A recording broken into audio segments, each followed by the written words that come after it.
पाठ 4 अर्धनारीश्वर रामधारी सिंह दिनकर।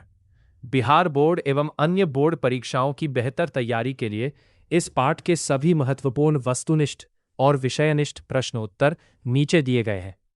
यह पाठ नारी और पुरुष के समान अधिकार, उनके गुणों के समन्वय और समाज में उनके स्थान को रेखांकित करता है। महत्वपूर्ण वस्तुनिष्ठ प्रश्न। 1. अर्धनारीश्वर निबंध के निबंधकार कौन है? उत्तर ग. रामधारी सिंह दिनकर। 2. दिनकर जी का जन्म कब हुआ था? उत्तर क. 23 सितंबर 1908, सिमरिया, बेगूसराय, बिहार। 3. अर्धनारीश्वर रूप में किन दो देवताओं का कल्पित रूप दिखाया गया है? उत्तर ख. शिव और पार्वती। 4.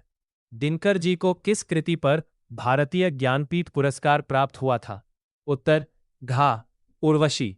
नोट: संस्कृति के 4 अध्याय पर उन्हें साहित्य अकादमी पुरस्कार मिला था। 5. नारी तो हम हो करी, तब ना किया विचार, जब जानी तब परिहरी, नारी महाविकार। यह पंक्ति किस कवि की है? उत्तर क. कबीरदास। 6. पुरुष जब नारी के गुण लेता है तब वह क्या बन जाता है? उत्तर क. देवता।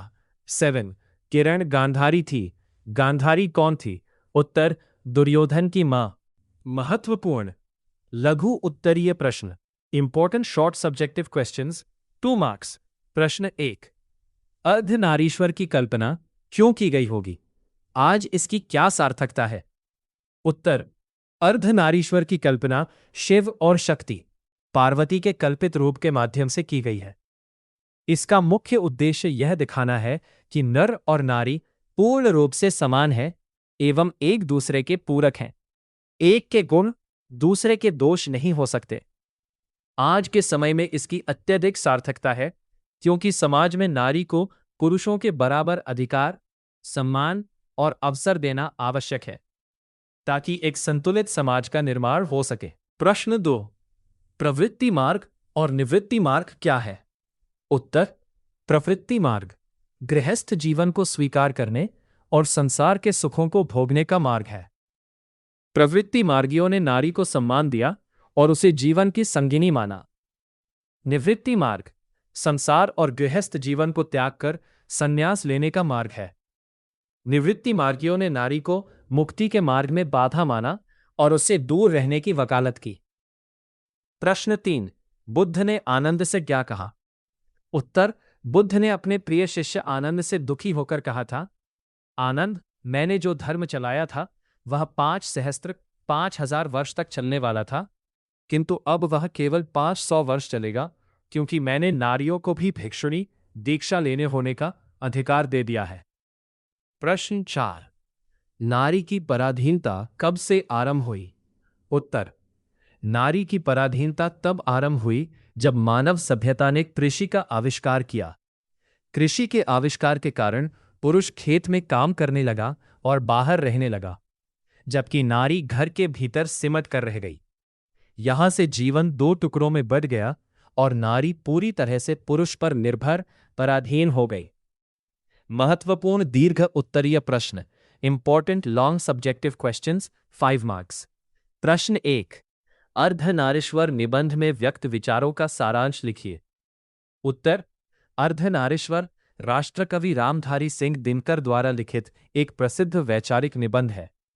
इसमें लेखक ने नर और नारी के समान अधिकारों की वकालत की है। प्रसंग स्पष्ट करें। प्रत्येक पत्नी अपने पति को बहुत कुछ उसी दृष्टि से देखती है जिस दृष्टि से लता अपने वृक्ष को देखती है। उत्तर संदर्भ: प्रस्तुत पंक्तियां हमारी पाठ्यपुस्तक के अर्धनारीश्वर नामक पाठ से ली गई हैं, जिसके लेखक राष्ट्रकवि रामधारी सिंह दिनकर हैं। व्याख्या: इन पंक्तियों के माध्यम से लेखक समाज में नारी की पराधीनता और उसकी मानसिक स्थिति पर प्रकाश डाल रहे हैं। जिस प्रकार एक लता स्वयं स्वतंत्र रूप से खड़ी नहीं हो सकती, उसे ऊपर उठने और जीवित रहने के लिए किसी वृक्ष के सहारे की आवश्यकता होती है, ठीक उसी प्रकार पराधीनता के कारण नारी का अस्तित्व भी पुरुष पति पर आश्रित हो गया है। वो अपने पति को अपना रक्षक, आधार और सर्वस्व मानती है। यह स्थिति नारी के स्वावलंबन को समाप्त करती है। लेखक इस निर्भरता को दूर कर नारी को आत्मनिर्भर और सशक्त देखने की इच्छा व्यक्त करते हैं। परीक्षा के लिए विशेष टिप्स। दिनकर जी के जन्म स्थान, माता पिता का नाम और उनकी प्रमुख रचनाओं जैसे रेणुका, हुंकार, रश्मिरथी को भी ध्यान से पढ़ लें। यहां से वस्तुनिष्ठ प्रश्न पूछे जाते हैं।